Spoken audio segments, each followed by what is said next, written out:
Hi guys, thank you all for coming along to this session.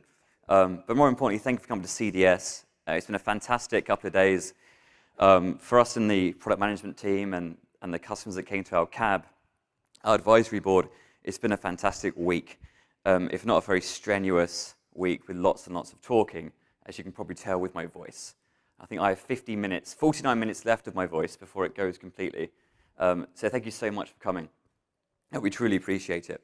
So my name is Joshua Bass. I'm from the email product management team for email security. I lead a small team of product managers, and we're focused on building email security for the future. So where's it going to be in the next couple of years? So today I want to give you a bit of an insight into some of the innovations that we've made, some of the latest detection themes that we are seeing, and then we're of course joined by Frederick Bernson from Ericsson, who will be joining me on stage with a bit of a fireside chat. So let's get started. So an overview of what we do at email security at FireEye and how that fits into the wider organization at FireEye. So we saw this slide at Grady's keynote, Grady Summers, the keynote at the start of CDS. For me, it's very important. It shows how our technology, our intel, and our services arms of FireEye can come together to innovate and to build solutions that are best of class and leading in the markets that they play into. It's especially prevalent and kind of key when we look at the innovation cycle. This is something you've probably all seen before, but it highlights how we can add IOCs, new threat vectors, key differentiators into our products, not just email security. If we look at a specific email security example of this, would be we have APT 29, where our IR guys, our Mandiant team, our incident response personnel found key indicators of compromise within an existing customer of ours. Those IOCs were linked to a spoofed US government credential phishing page, and we added those key indicators into our email products. So as the innovation cycle goes around in a clockwise motion, we're able to detect more evil, and you hear this quite a lot of FireEye, but it's totally accurate. We're able to detect more evil than any other vendor out there, purely because of our IR teams and our services arms, on how we build those IOCs back into our security products. Another great example here that I haven't actually got any slides for, but it's worth talking about, and some of you have mentioned this to me this week as we've been discussing in the cab and at various breakout sessions. We noticed a trend a couple of years ago where a password-protected attachment would be sent through to an organization. And if it's encrypted, password-protected, you can't detonate it unless you know that password. So we started to think of ways in which we can brute force that attachment with a number of obvious passwords that we use, right? So password, the month, the day it was sent. And then we gave customers the opportunity to start adding in that password into the user interface. Not the best solution in the world, granted. We innovated again because we saw this attack becoming more prevalent.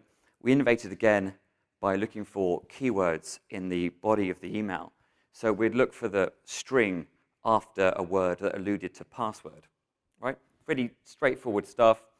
So if we saw, this is an attachment, it's password protected, please open it, this is the password, we'd brute force with the string after, this is the password.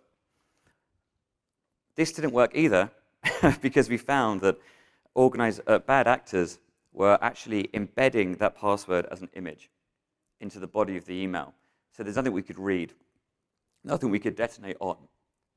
So in a release last December, we decided to introduce OCR, so optical character recognition, to read that password when it's embedded as an image and brute force attachments that way. And we've had tremendous success with that innovation. So that's one key example of how this innovation cycle works in the wild. Now, you should all know what this is, because you're here at this event, at this solutions track. This is an email. and it's been my livelihood for the past 9 years, so I'm very thankful for that.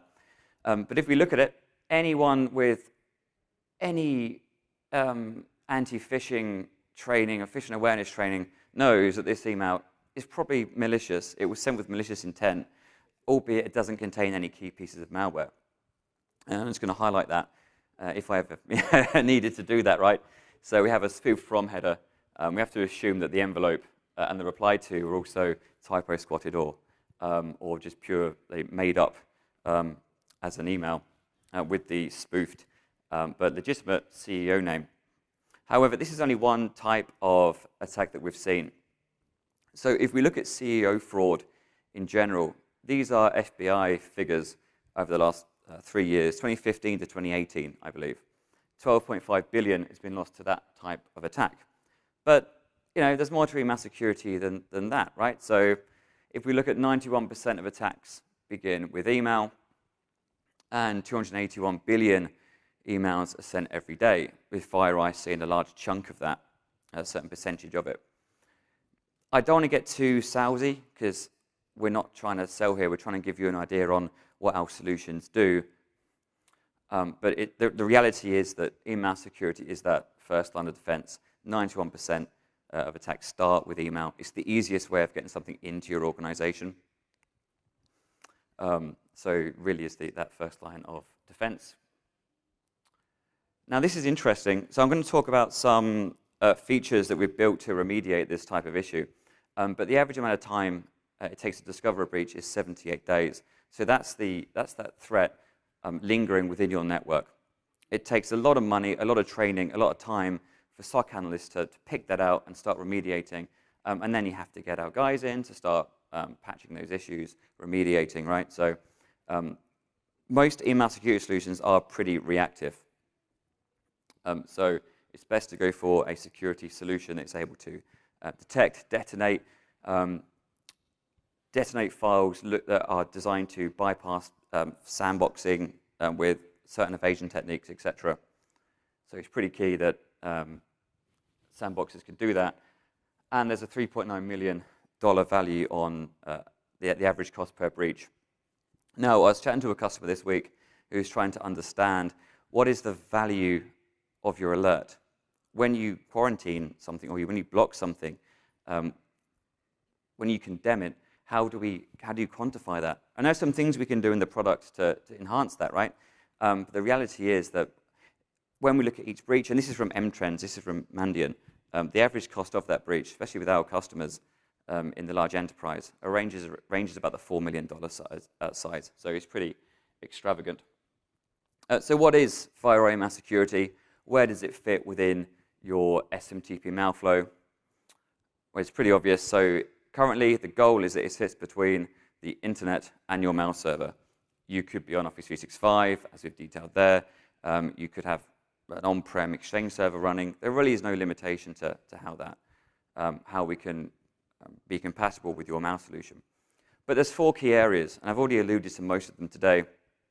You have file detonation, so detonating files in our MVX engine. URL analysis, which is pretty neat. So it's not just looking for signature-based malicious URLs. We also do a lot of heuristics, a lot of pattern matching, a lot of neural network pixel analysis, going down those layers to try and pick out spoofed credential phishing pages. ASAV filtering, no time on that at all. It's very commoditized, but it's an essential part of being that gateway. And then I think one of the most important things that we're leading in right now, and those of you that are customers in the room can attest to this, is our ability to detect impersonation. So impersonation is that type of threat I alluded to earlier on at one of the first slides. Impersonation takes many forms, business email compromise being one of them.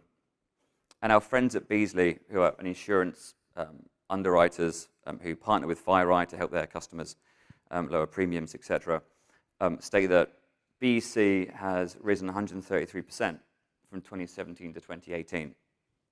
Pretty enormous growth. Our figures are somewhat similar to this when we look at all our data that we collect within FireEye. And in terms of most targeted organizations and industries, evidently financial for good reason, but also healthcare is heavily targeted as well. So what types of impersonation and business email compromise attacks are there? We've listed a couple. We listed 3 here, and I won't talk about them in depth, too much in depth. However, I want to just bring everyone's attention to supply chain impersonation. Now, this is the type of attack that we've seen grow pretty exponentially over the past 18 months or so. It's where your supply chain gets compromised. So it's not a company that we are defending as FireEye, we're defending you, but your supply chain has been compromised, hacked into, whatever you want to call it, and has started to send email alluding to be from one of your buyers or suppliers. That's how we see a lot of money being lost in transactions. So on that note of impersonation, let's delve into this a bit deeper. Now, this is an actual email that we have. We've obfuscated a lot of detail for obvious reasons, because it's a customer of ours. But it's the actual type of email that got through. We've just changed the name and the email address. So this is what we call accounts payable fraud. And as an organization, you will be seeing some of this stuff happening. We recently gathered some stats from our own labs team. We invest a lot of money in R&D that alludes to this type of email being sent towards the end of the month and at the end of the week. So when accounts teams, when payroll, anyone working in finance or remittance is just swamped with requests for invoices, this type of email comes in looking like it's coming from a CFO or a CEO, using words like urgent, immediately, now, invoice, so using emotive language. So how do we detect this today in our solutions, and where have we had success? Well, this is coming from what appears to be a legitimate CEO name. Anyone can do this. I can log into Gmail, create an account, and send an email from Kevin Mandy if I wanted to. However, the from header in this case, but we also should assume the reply to and the envelope, is a legitimate email address. So that will pass authentication protocols like SPF and DKIM. It's just being delivered from a display name that is someone in your organization. And then we have that emotive language in the body of the email. So in our cloud email security solution today, we deal with this through friendly display name analysis. Pretty simple. So sure, you'll soon be able to integrate with tools like Active Directory. Now you can upload a CSV of high-value targets into our product. However, more intelligently, we also track inbound and outbound email to understand when a legitimate user at your organization could potentially be spoofed. Because we have a pretty decent record through outbound email who's a true user at your organization. We use deep relationship analysis to understand if the recipient and the sender, and as in the sender address, have had any previous communication in the past. So we see at bad.com, we have a pretty good idea that bad.actor@bad.com has certainly not been in correspondence with the individual at payroll, Steve, whose this email was sent to. So there's a number of red flags already in our solutions that's being highlighted here. And then finally, we have that content analysis, that machine learning running on the content of the email, looking for those emotive terms, the final red flag here. So a decision is made based on these items, based on these flags, whether to condemn and quarantine that email. Now, interestingly, I imagine all of you in this room today invest relatively heavily in anti-phishing training. You may be using phishing awareness training, etc. So you would expect your users to understand that this is probably a malicious email. However, 70% of email is read and actioned on a mobile device. So this is where it gets more complicated, because the operating system just obfuscates all that detail. So I wanted to highlight this to you as one of the latest threats that we are seeing, how we are remediating, how we are dealing with it, and I guess the second layer of maliciousness there, which is these are designed to fool individuals, fool users, especially on mobile devices. It's just so easy to do. Then on that theme of remediation, we can't be guaranteed to stop everything as it comes through. A lot of items, a lot of artifacts need pretty in-depth analysis before we're able to condemn them. A lot of customers here will know this through the use of retroactive alerts, for example. So as a URL passes through, we run a ton of analysis on the actual image of that email, of that URL, and then can understand, is it credential phishing, yes or no, and then generate that retroactive alert. Now, for you guys in the room today, you probably have SOC teams, SOC analysts coming up to you saying, hey, we have a ton of retroactive alerts from FireEye. We can't deal with all these. I have to go to to the recipient. There could be 10 or 20 recipients. I have to understand what they could have clicked on. I have to try and prevent them from doing that in the future. I have to understand where their credentials could have been sent to. It's a whole IR mess, and I'm sure you guys have been through something similar. So to help with that, we introduced a tool in August in our 2019.7 release for our cloud solution that helps you auto-remediate with Office 365. So I'll go through this very, very quickly because I want to get into our fireside chat with Frederick. But if we think of the classic 4 pillars of email security over the last 10 years or so, it's been receive, detect, analyze, and alert or quarantine. We're going to add in a 5th pillar. We have added in a 5th pillar from August onwards, which is remediation or auto-remediate. So a classic flow here would be email is received by us, our cloud edition. So that's the inbound mail server. We run it through the commodity antivirus, anti-spam, which is the signature checking that you're all familiar with, you've all been using for years now. It's benign. It's a picture of a dog looking at a computer. Wonderful. We analyze it. It goes to MVX, so it goes to our detonation engine. It then runs into URL defense, which is FOD, so FireEye Advanced URL Detection Engine, where we run heuristics on the actual image of the email to understand if there's any potential credential phishing maliciousness with that URL, and then it gets delivered. At some point around the world, if we realize that that is actually a malicious email, let's say it gets weaponized a week after delivery. This is a pretty common threat type. We see email gets delivered, benign URL, gets weaponized a week after delivery, follow-up email says, hey, I sent you the email, can you click on the link? And with a traditional gateway, there's nothing that can really be done there from an email security perspective. So let's say that URL is weaponized after delivery, and a user somewhere around the world clicks on it, or we get some intel from our DTI and FOD engines that tell us, hey, that URL that was delivered is actually malicious. Well, today, we just generate that retroactive alert, which is great, gives your SOC team, gives your IR guys an opportunity to go and fish that out and figure out what's going on. However, now we actually extract that email. We've automated the process using APIs partnering with Microsoft to extract that email linked to that retroactive alert straight out of the user's mailbox.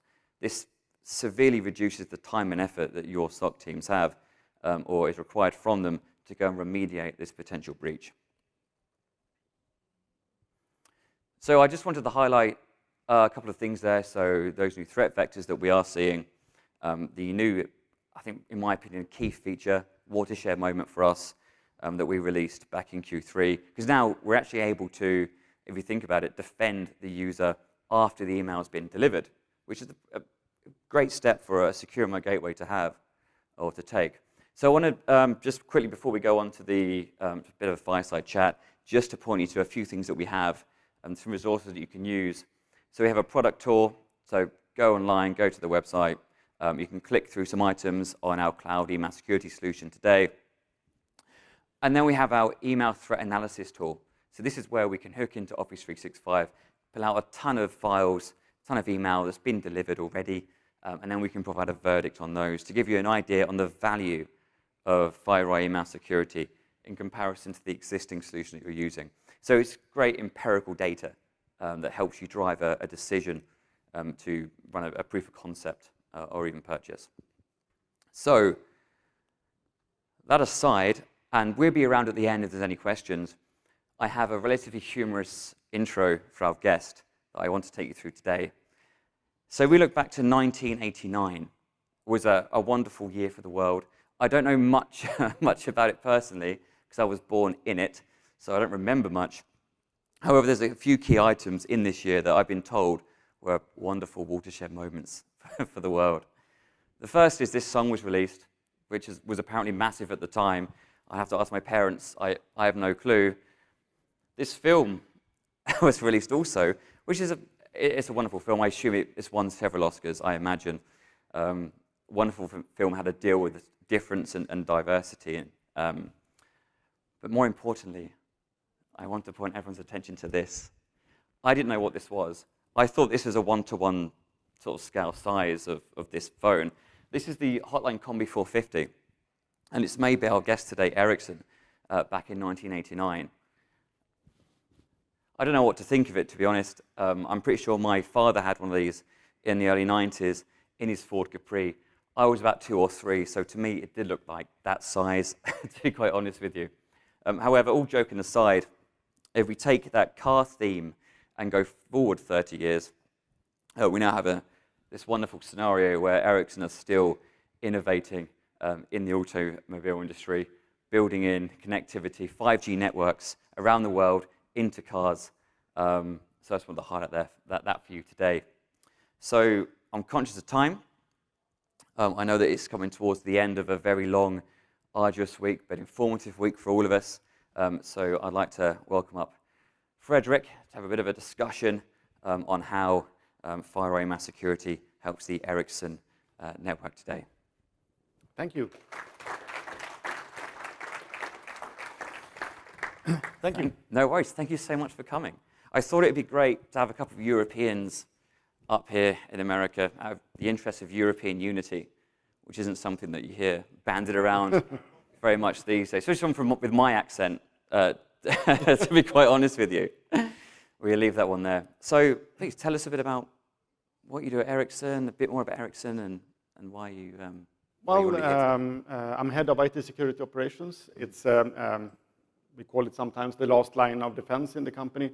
The company is old. We've gone through mergers and acquisitions, so we have multiple IT organizations. So my organization specializes in detect and response across the whole corporation in all 145 countries. So we do not operate per se. 145? I think so. It varies, perhaps 43 or 46 now. But so you're responsible for 145 countries? Detect and response. Okay. Vulnerability management. Okay. Very good. Yep. So founded in 1876. You showed me a photo a couple of days ago when we were just running through this.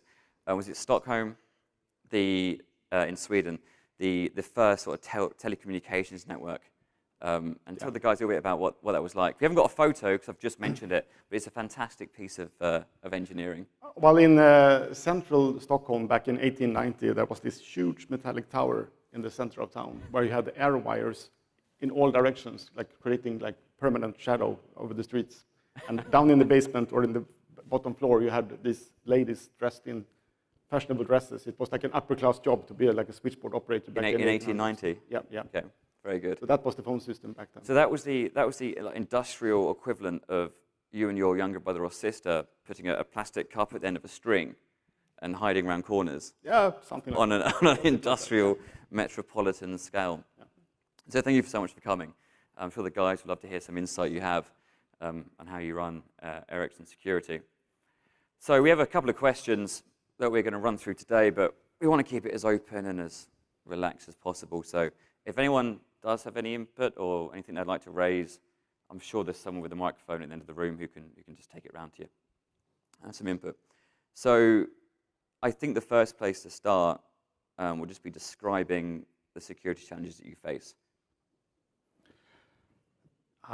We run on a global scale, and I would say basically we have probably the same challenges that any global company that works with IPR products and delivery services to customers. Mm-hmm. And we do work a lot with critical infrastructure, so it's something we take very seriously. Political infrastructure? Political. Oh, sorry, I misheard. No, critical. Oh, critical. Yeah, okay. yeah. I mean, phone networks and core networks. Mm-hmm. So it's important for countries. How do you protect those phone networks? Because I imagine there's a lot of traffic going through, A lot of space for compromise.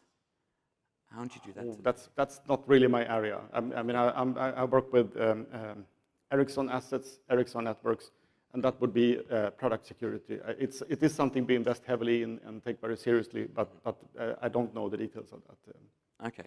In terms of, I imagine, like, in terms of SOC and security, remediation and response, how big would your SOC be? How many layers of seniority of analysts do you have? Is there anything interesting there that would be beneficial for the guys to learn about?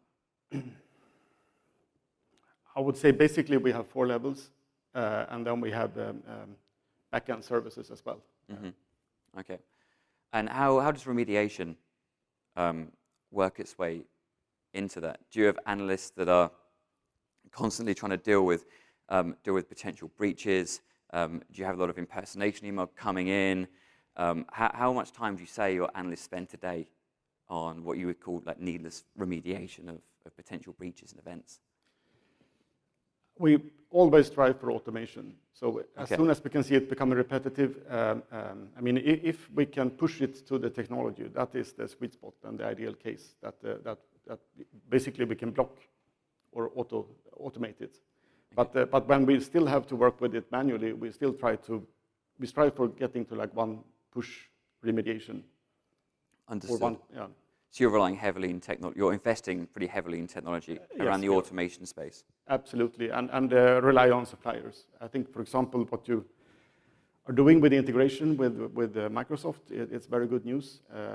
You're removing manual steps for us, and you're doing that in your interaction with Microsoft. Yeah, and that's fantastic to hear. That wasn't rehearsed. That's what genuine feedback, which is great to hear. In terms of that integration with that, I guess, remediation integration that we would have with cloud vendors, do you see that the future of, in your mind, do you see the future of security vendors integrating or being reliant on that integration with existing cloud providers? I think it's a key success factor for the customers.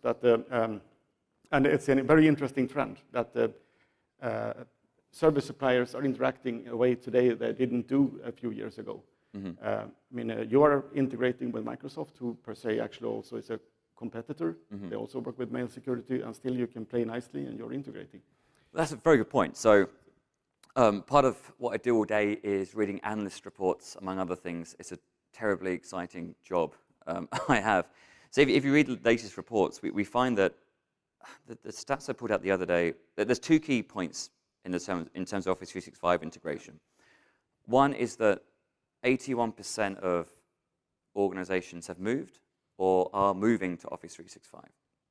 So for us, it's key for us to try and build for integration with cloud services. The second is that the email security market, and this is reflected in what you were saying there, the email security market has increased, or is due to increase from 2016 to 2020 at a 16% compounded annual growth rate every year due to the adoption of Office 365. So organizations are realizing, hey, Microsoft is great, it allows me to do all these wonderful productivity tools, all this wonderful automation. One of the problems with it, the shortcomings, is potentially security, and we see that now in the enterprise and large enterprise space, that's becoming a lot more prevalent with this unexpected growth of email security that just frankly wasn't there before. If you look at it around 2014, 2015, it's pretty much flatlining. Yep. Like, are those stats in your mind? Does that reflect what you see with how you would use services like Office 365? It's definitely a growth, but I think also a key factor is working with reducing as much of the noise as early as possible and not having everything hit your Exchange system. And there, the primary email protections are a very crucial part in this.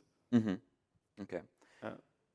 On the note of, so I think one of the, and correct me if I'm wrong, like one of the key roles, or one of the key aspects of being a security leader is being able to justify why you spend money on these security solutions. How important is it to you that security products today have that embedded intelligence? So you know where a threat's coming from. You know what APT group it potentially could be. You can build your own IOCs into your own networks to try and remediate and prevent these things from happening again. How important is Intel? Or where would you leverage enriched Intel today? That's an interesting question. I would say that it goes back to the definition of Intel. Intel should be actionable. So you need Intel on every level. And one key element is having built-in Intel at the lowest level and in the primary protections.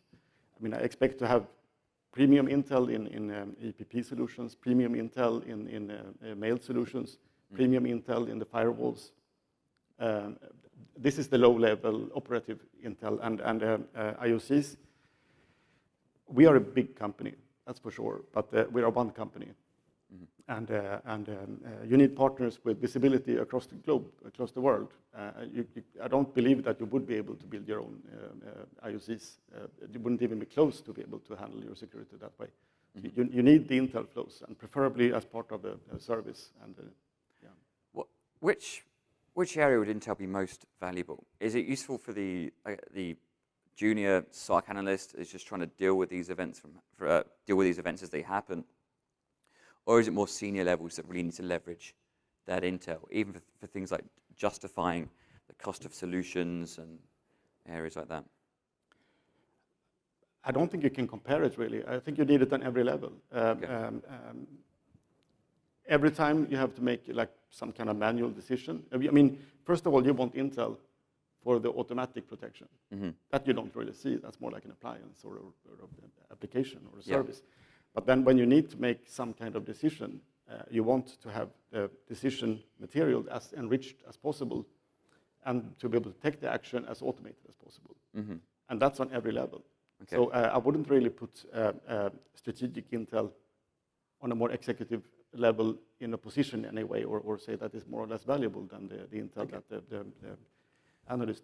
I got off on a tangent. I'm just conducting like a customer and product management interview here. Trying to fit Intel into our product. So thank you for the input. So in terms of, I guess, more topical what we've discussed today, things like impersonation, malwareless activity. I know from speaking to you guys that it's becoming more a prevalent issue. What type of business impact do you see that kind of malwareless, very simple, but also malicious impersonation having with your organization? Yeah. It's a tough question because I don't work on the business side. So I'm not really in a position to evaluate the impact. But definitely impersonation is a really important area. And it's also an area where I strongly believe in machine learning, that you don't have the low-hanging fruits. I mean, you don't have the hashes, the bad IPs, you don't have the bad DNS. So it's really an area where machine learning has a big potential. That's interesting. But also you have to look at, in my mind, you have to, I'm sure you guys do this, but understand who are the most targeted individuals at your organization. I mean, Ericsson with many, was it 97,000 employees?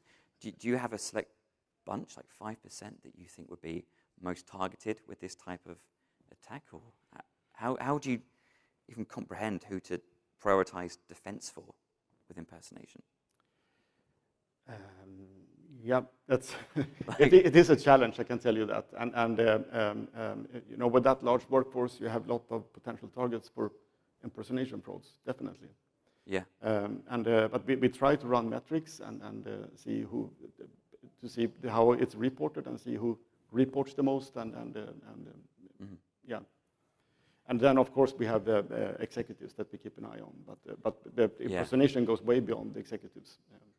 It's probably, we've seen certainly that it's not just CEOs and CFOs that get targeted. They're the ones with the training, or you'd hope. It's going down a level to individuals that work in payroll and accounting, and anything to do with moving large sums of money around is where we certainly see that the majority of that impact. Is that the same in Ericsson, do you think? I don't know if I can comment on how things are in Ericsson, but in the way of protecting against these kind of frauds, it's also about having awareness is really important, and also how you set up the financial systems, that you shouldn't be able to do self-approval, that you always need 2 layers, and that you have good routines on how to handle money, that, you know, if you get the mail or a text that, you know, put money in this account, no, we don't do things that way in our company. You should know that. So that training is there. The training is really important. You say that's one of the most vital POs that you've cut over the past couple of years, has been that phishing awareness training. I don't know if I can put it. It's hard to. I would say that phishing is. I mean, first of all, phishing. I mean, we hear it every day here at CDS that phishing is one of the main entry points for all kinds of malicious activity towards companies, and impersonation is very hard to get to with any kind of automated protection. So I would go back to that. It's of big interest to see how machine learning can be applied for reducing the attack vector through the impersonation. But the awareness is important from so many points. You don't want people tailgating. You don't want to. Yeah, it's a USB sticks. There are so many aspects to it. But yeah. Wonderful. So thanks for that feedback on that question. Our timing is terrible, but we'll just run through it anyway. So you, correct me if I'm wrong, but I remember that you were recognized at last year's CDS for Security Leader of the Year for Europe? Yes, that's correct. Wonderful. Yep. So another great reason why it's so good to have it. Oh. So on that note, in terms of pain points you experienced, I mean, I don't want to do a big sales push for the product I manage here, right? But you know, FireEye Mass Security, it's great at what it does. It's detection. There's now remediation. We're going to continue to invest in the malwareless detection. We're going to continue to invest for integration into Office 365 and other cloud solutions. But what were those pain points before you guys made that decision to go with FireEye? What sort of things you're experiencing? What are the pain points? That's actually a really hard question to answer, because we've been running FireEye mail protection for a very long time. We've had it for a long time on-prem, EX, and we recently moved to cloud, and then we moved to ETP. But the big change when moving to cloud was that we did the transformation of the mail flow as part of it. So we reduced the gateways, mail gateways. We layered the defense, and we also introduced full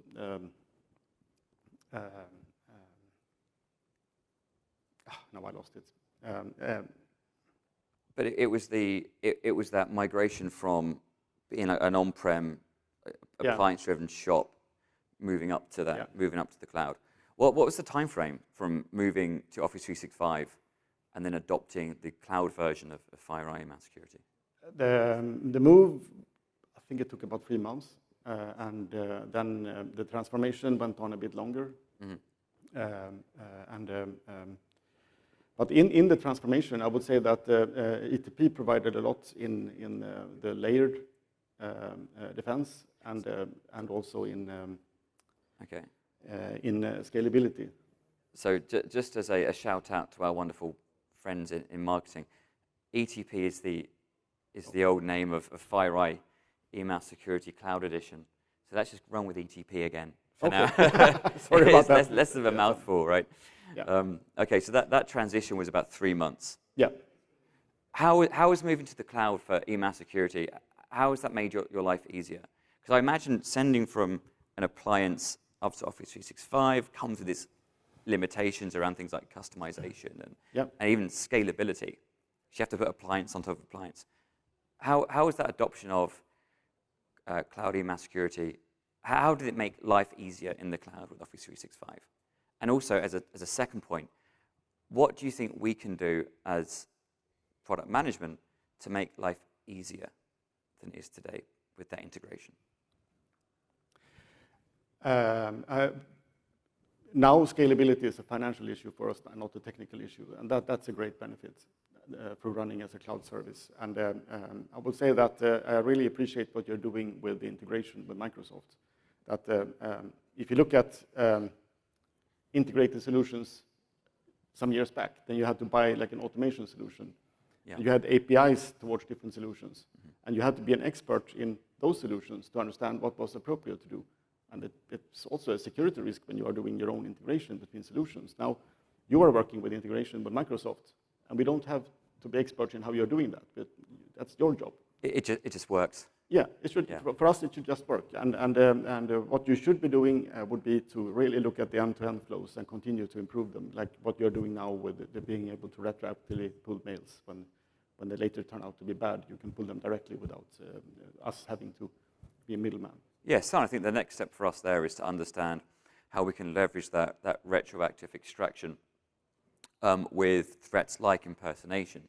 Yes. That don't trigger retroactive alerts today, integrating with third-party anti-phishing technology out there to really help us leverage that retroactive automation on your behalf. So moving to FireEye, we like to think it's an easy process, and it's the obvious one to make. We don't want to mention any names. We don't at all, as you know, want to make this sound negative at all. This is positive. But what was the vendor landscape like? What were some of its shortcomings in general when you were evaluating multiple solutions? Well, we have been running with your mail protection for a long time, and when we went to 365, it was quite natural to stay with you. We were happy with the protection. You had the cloud service, and it reduced the complexity when continue to use what you actually are using and what you're happy with. So it fit very well together with the transformation of the mail flows. Yeah, so what I reading back on this, reading, obviously we've been talking for some time, looking at some of the historical data you've shared with us on the migration from on-prem Exchange to Office 365. Yeah. One of the things I really liked about your journey is that you stayed with us. So you were using our server edition appliance, which is typically embedded in the network, right? It's the second layer. But you stayed with us on that journey from the appliance up to the cloud. I guess touching on Grady's keynote at the start, was that more a matter of trust? Did you trusted FireEye to help you make that transition? How was that process? I would say yes. We trusted you, and we saw no reason to change the mail protection as part of moving to cloud, especially since you had an offering, and we came to an agreement about a flexible transmission. I mean, in the end, it turned out that our transition was quite quick. But you know, transformation projects, it's really hard to evaluate how long they really will take in reality. So with an organization of your size as well, yeah, were you concerned around things like user disruption? Yeah, I can imagine that'd be pretty impactful. So on-prem before, you were the second layer of defense. When moving to cloud, you became the primary layer, and we introduced a new secondary layer. But then we had one layer we really knew about, and where we were happy with it. No, it's a great story for us. There's hundreds of organizations that we've seen over the last couple of years that have moved to our gateway solution, and there's been around the same number that have trusted us in there to help them with that migration to the cloud. So going from on-prem to our cloud solution as they made that migration up. So that's it's just that general theme of trust that we've had throughout CDS. So this is a point I wanted to raise. Like, we don't have long left. We've covered a lot of great content here. So how do you measure value? I've been speaking to customers this week about value. So as a cyber security leader, how do you measure that value? How do you justify it? Well, I would have to go back to that mail is one of the most strategic areas when it comes to threat vectors, and it's really important. And the primary defense in primary layer in mail is really, really important to us. And but having said that, measuring the value of a security control is really complex. Let's say that something slips through. Then we have so many other layers that might catch it, but for everything that was blocked, we don't know what would happen if it slipped through. Okay. Then you have another value. The more you can catch in the primary layer, it reduces the cost, because the cost is always higher to deal with things in the lower level, in the secondary, third, fourth layer of protection. I see. So it's not a simple it's not a simple numbers game where it's you stopped this group. This group are known to cause this amount of damage. It's more the total cost of ownership almost, where you calculate SOC analysts' time when dealing with existing or dealing with breaches and threats after the gateway. Yeah, you have multiple layers. I mean, you can have alerting on the endpoint. You have firewalls. You have there are so many layers you have of security. Yeah. But in my experience is that the more you can catch in the primary layer, the cheaper it is. It's always more expensive to work with it in the back end. So, but that is like an operational cost, and then you have the cost of impact for when a layer fails. But I can say that we are happy that the mail protection, it meets our expectations, and we are satisfied. But it's very hard to evaluate what would it mean for if something slips through, since it might be caught later as well. It's not just a case then of making us build more dashboards. No, I've always had a hard time with dashboards myself. It's very hard to make a dashboard that really you can get actionable data from. Like you can, Okay. like Kevin said earlier, you know, Yeah. green, red, yellow. What does it mean? You know. Yeah, that's our brief. Okay. Well, I think we're out of time. I mean, we've already covered this question in depth quite a lot. So We've been touching it all the way up. We've been touching lightly on it and then going straight in. So I think we're done there. So listen, Fredrik, thank you a lot. Yeah. Thanks so much for your time. Thank you. Tusen takk. Tack ska du ha. Thanks so much.